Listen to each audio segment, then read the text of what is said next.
We are doing the NWSL quarter mark, stock up, stock down. And first off, we're going to start with players, stock up. And McCall Zerboni, who do you got your eye on that has just impressed you this first quarter of the NWSL season? So I think I'm actually going to start stock down so we can end on a positive note. Okay. My stock down is Maggie Graham, only because she started so bright, had 2 goals in her first 2 matches. She was looking to be in the running of Rookie of the Year, was doing so great. But then lately, I feel like she's just been running around an abyss, a little bit lost out there. Fabrice has talked about how she's a Swiss Army knife. But the problem with that is then you don't let her hone in on one position where she can be super effective and train in the unit with the players around her. You're kind of just giving her too many tasks and too many jobs, where if you just pinpoint her best place, let her train in there, get more reps in there in the games, then she'll explode more. But I think right now she's just having to do too many jobs on too many different days.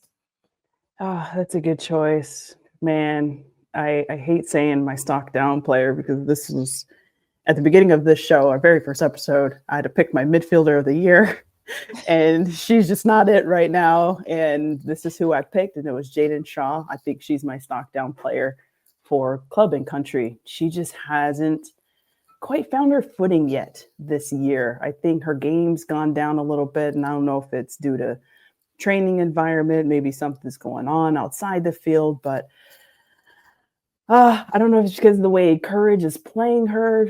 Sometimes she's in her natural position. She's playing that false 9. I'm like, this is not her position. She's a natural 10. And I think that this young woman, I want to continue to see her succeed. She's got it. We've seen what she can do in the past, but she has just dropped a level. And I know she's only 20 years old, but she knows she's the face of, one of the faces of U.S. soccer, one of the faces of Courage. And, just carrying that chip on your shoulder would make you a big dog. But, 0 goals, 0 assists in 6 matches. It's only a matter of time. Pressure? Maybe. Really? But pressure's a privilege, man. Let's go. Yeah. Use it as fuel. I don't know. Yes, I wonder, you're so familiar with the Courage and the way that they run things. Do you think maybe it's a difference of her just being presented with a lot of new challenges because of the style, because of the system, the demands of Shauna and the way that they train, that maybe we're just seeing her have a big learning curve in her career right now? Do you think that attributes to it? I definitely think so, because what you bring with your club is what you're going to carry over into the international level. And we see the same with her with club and country. And it's like, okay, her game has dropped a little bit. And I don't think that so far her personality has meshed well with this Courage side. So it's got to be the training environment, because she just looks so reserved, just so reserved. And so it's been tough to watch, but I'm such a big fan of hers. And I'm like, oh, come on, sis, let's do this, please. But it's only a matter of time when things get started for her. I was going to say, I think it's mental. She just needs the time. Yeah. I think it's a mental thing, which when you hear those stats, like 0 goals, 0 assists as an attacker, it's like, oh my God, what am I doing wrong? But it's going to come. Once she gets one, I think it's just she's going to find her flow again. So putting that out there for her.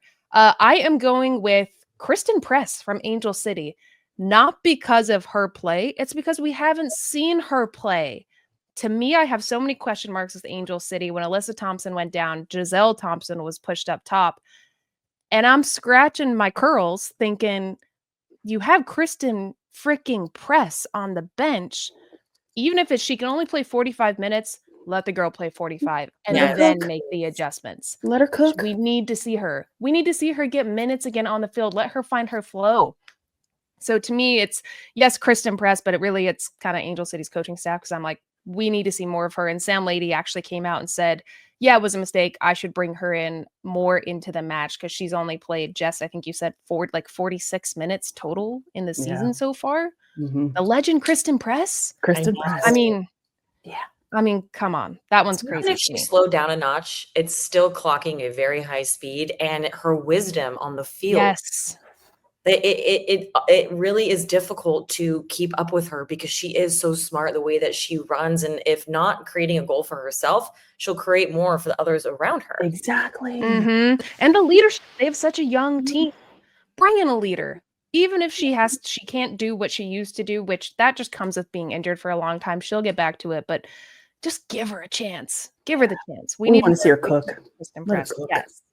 Okay, ladies, let's hop over to stock up player. McCall, we're just gonna have you going first on these. Let us know your stock up on the positive side of things. Esther, the Spanish sensation Gonzalez. Ooh. Up, up, up. Just when we thought that she is one of the best players we've ever seen, somehow she ticked it up a whole nother notch. I mean, 7 goals in 7 games. And despite that, remove that tangible, okay, goal scorer. What she does for every moment within the game is you can't take your eyes off of it. She's perfect. She can hold up play, even though she's not a very large player. She's just so smart the way she gets her body there and the touches that she makes. She can hold up play to let other players link around her with her back to goal. She's also very good facing the goal, 1v1. She can score with her head, score with her feet. She does it all. And she works her butt off defensively as well. The way she initiates that press for Gotham really makes the other team cough up so many balls. You'll see they'll pick up a lot of easy balls in the final third on giveaways because she's so smart the way that she's pressing their center backs. Like, I'm so happy for her. And you guys, you don't even know, like, the stuff she can do in training. Like, she does that stuff every day, all the time. She is truly incredible. McCall, you and Esther kind of remind me of each other because you're one of the like smallest players on the pitch. Like, Jess and I are giants. Jess and I are huge. And especially when I look at like games now, I'm like, how tall is that girl? She's 5'10". She's my height. I looked like that when I played. Yeah. Jesus. No, Lo and I talked about that. We're like, we're small, so you got to play big. Like, people are like, she plays rough. I'm like, well, hello. We kind of have to. But Esther, I'm like, you're one of the smallest players on the pitch. And yes, all of these like mental, technical, tactical attributes, but physically, she gets on the end of nearly every header. Every single one. I'm like, yeah, the girl, why are we not bodying? Like, the tallest person needs to be on How was she wide open on that corner kick last week? Like, how are you not marking Esther in the box on a corner kick? Yeah, that's crazy. Yeah, she takes up a lot of space and I love it. Sorry, Jess. You cook. Let us know who your stock up is. Yeah, I'm so impressed with Esther. I saw online not long ago someone called her Esterminator. And I'm like, yes, that's it.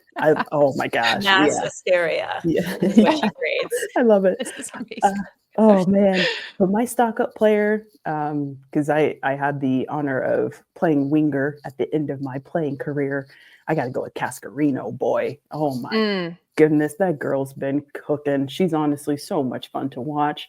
Something is always happening when she has the ball at her feet. I'm watching the game, and then as soon as the ball gets to Cascarino, I'm like, the edge of my seat. What you about to do, girl? What are you about to do? She's about to cook up in the pot, whip something up good because I mean, 2 goals, 3 assists in 6 games for San Diego Wave. I'm like, yeah, she's it right now for Wave right now because she's just been so consistent, and my goodness, she's got speed, she's got skill, she can shoot from distance. She's got the whole package for a winger because she sets her teammates up as well. And it's been so impressive watching her this season. Yeah, I love it. I played against her in France and it was like, oh, damn. Like she is just going to slice everybody up. And then coming to the NWSL, she's almost in like 4th gear where everyone else is in 3rd. Like she just goes. So I love that shout. I am going to go a defender, actually. I'm actually going to go a defender, and I'm going to give a shout out to Rebecca Bernal as my stock up because she's coming into this league late. It's a really big move. We were wondering, is she going to play the 6? Is she going to be a center back? I mean, she's playing both, and she is looking so good. And I think she's made Tara Mickion and Esme Morgan look better when she's on the pitch because I had a lot of question marks about Washington Spirit's defense. But to me, the biggest change is having Bernal back there. And you need a big hitter, somebody that's not afraid to get physical. And also she can dribble out of the back. And that is something that I think Washington Spirit has needed. And it's really helped them amongst all of their injuries. Okay, let's hop over to honorable mentions. Let's do stock down first. I like that, McCall. Just rapid fire. What is your stock down? And give us a quick little 1-2 sentence as to why. Well, so I gave Maggie Graham as my stock down, but so my honorable mention is Sam Staub. Watching a player like that come back from injury, a gnarly injury, by the way, you guys, that usually takes at least a year. And she came back so quickly, like within 7 months, and she's already getting starts. Crazy. Like to get back into form that quickly, good enough to start on your team and anchor that back line after a serious injury like that, I have to give her mad props. That's such a good one. Oh my goodness. My stock up honorable mention would have to be San Diego Wave. I totally judged this team in preseason, and I didn't think that they were going to cook this year. But at the end of the day, they're doing pretty darn good. So well done, San Diego Wave. Yes, I second that. I also had my doubts. My stock up is the internationals and the NWSL balling out. One, I love how diverse this league is. And I think at every phase, whether it's rookie, veteran, what have it, the internationals are kind of carrying this league forward right now. And I think they're making everybody around them better. So I love that. All right. Last but not least, stock down. I will go first. 3-game weeks. No more of that. We all know how exhausting that is to play 3 games in 1 week. The US is massive. The amount you have to travel to play away from home like that, I'm just thinking of Gotham, 2 games on the West Coast, 1 game on the East Coast, all away from home. It's crazy. It's not good for your health. So let's schedule better. Let's schedule this better. No more 3-game weeks. Yeah, and when you start adding pointless tournaments, that's what they have to do. They play on a Tuesday because Portland and Gotham are both in, the Liga MX continued on, which is just more games that they have to play more than other teams. But my stock down is enough with the forced rivalries. I feel like we're just pulling them out of everywhere now. Like they will create on their own and they also will fade away on their own. Like, for example, you guys were Courage girlies, right? Like we know that our rival was Portland at the time. So Courage and Portland, we were rivals. That's not the case anymore. So they do fade away, but they also create on their own. We don't need to force it just because they're like regional neighbors or, it's been a little spicy the last couple of times they play. It takes time for rivalries to evolve. So let's just give it a little more time. McCall's like, stop trying to make fetch happen. Yes. That's so fetch. Stop. No. Oh, I love it. Oh my goodness. Okay, stock down. This is gonna turn the table a little bit because I think that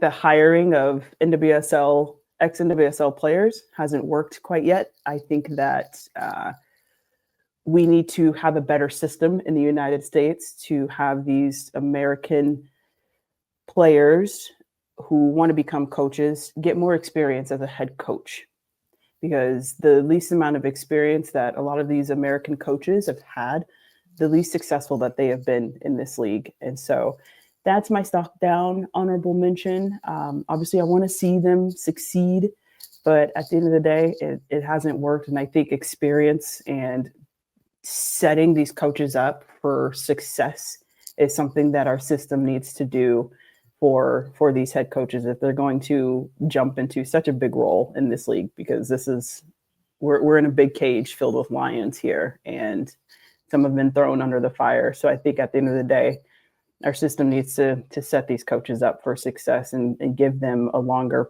coaching experience before hiring. Yeah, I like that. As players, we need that runway and coaches do too. So that was a great shout. Everybody, that was stock up, stock down.